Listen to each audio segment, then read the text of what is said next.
On the morning of June 14, 2025, the quiet suburb of Brooklyn Park, Minnesota, awoke to the nightmare of political violence that would reverberate across the nation. Minnesota House Speaker Emerita Melissa Hortman, a 55-year-old Democratic powerhouse known for her advocacy on education and women's rights, and her husband Mark, a retired school administrator, were gunned down in their home in what Governor Tim Walz described as a politically motivated assassination. The double homicide, carried out with chilling precision, not only claimed 2 lives but also targeted the spouses of 2 other lawmakers in a coordinated attack that spared no one from the suspect's rage.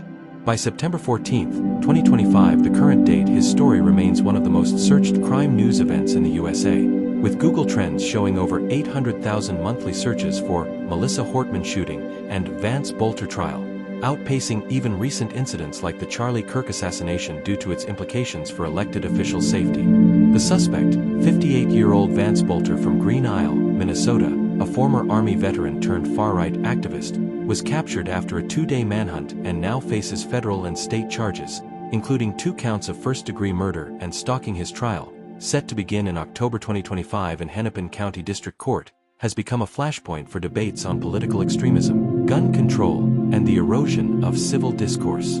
This tragedy, unfolding amid a year of heightened tensions post-2024 election, underscores America's vulnerability to domestic terrorism. As details emerge from indictments and court filings, including Boelter's manifesto railing against liberal elites, the case has drawn parallels to historical assassinations like those of Robert F. Kennedy and Malcolm X.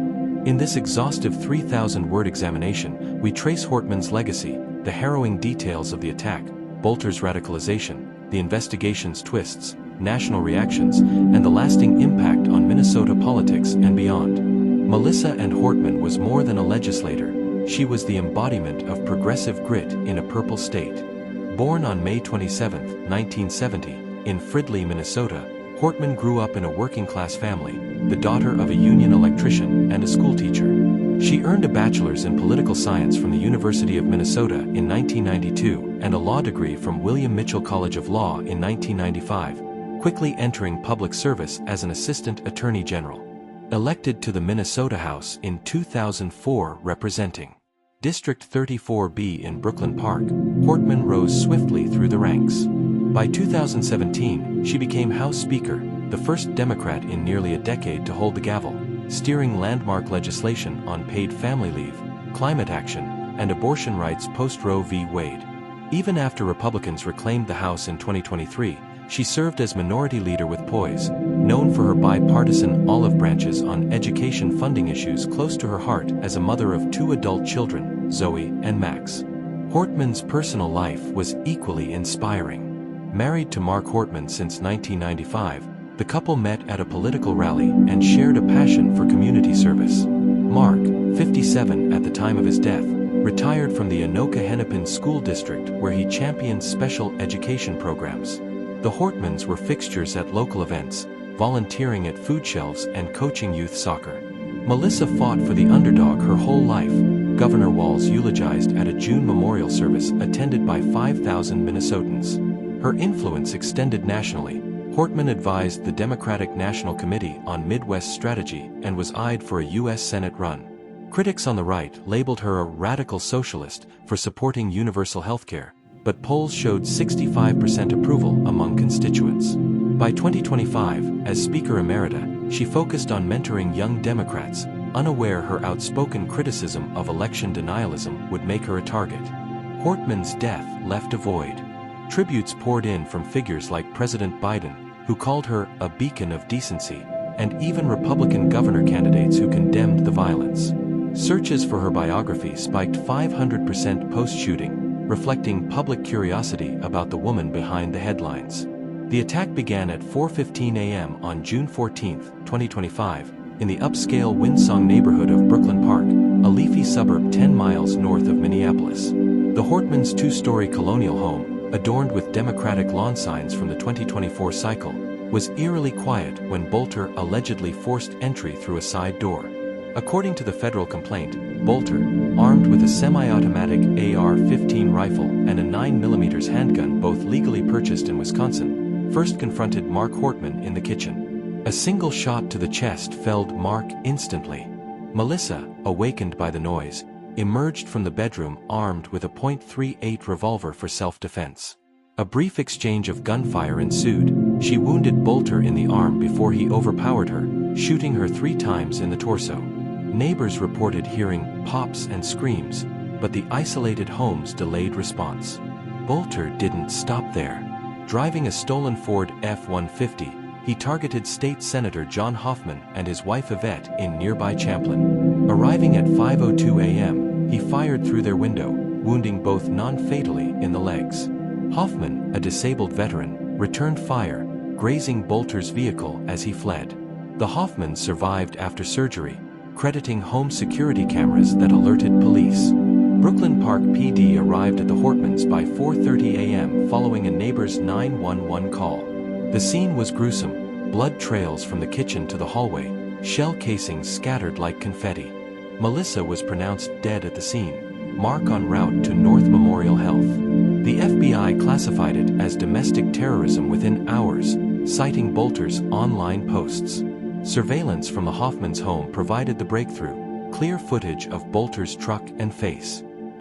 Statewide alert went out, describing him as 6 feet 2 inches, 220 pounds, with a buzz cut and a "Don't Tread on Me" tattoo. The motive?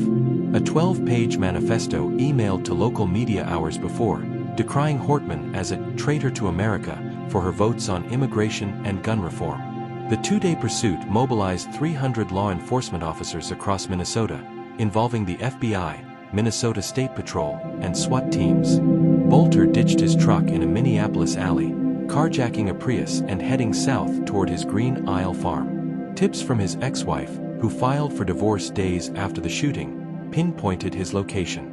On June 16, after a standoff in a cornfield near Sibley County, Boelter surrendered peacefully, citing "no more blood."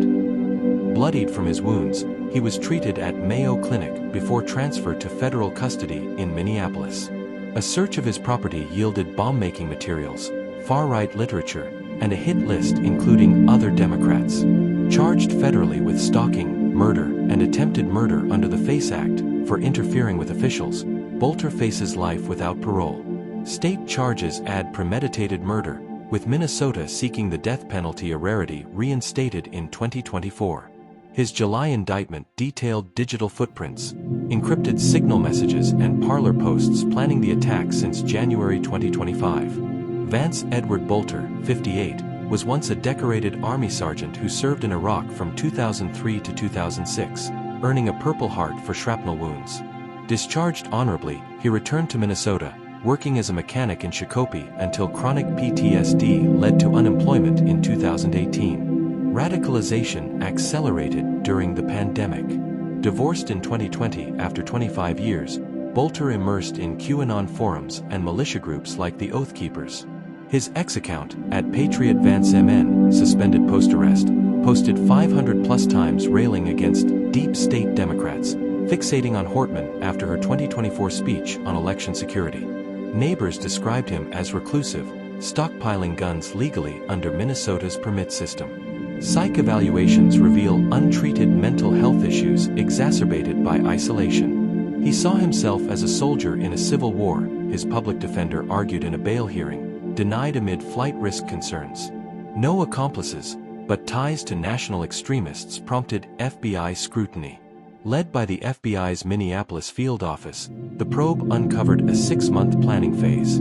Cell records placed Boelter near the Hortmans' home multiple times for reconnaissance. The manifesto, recovered from his laptop, cited grievances over stolen elections and globalist agendas.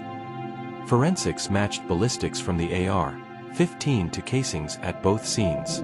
Digital forensics revealed purchases of ammo and tactical gear via dark web proxies. Boelter's ex-wife's cooperation yielded home videos of target practice.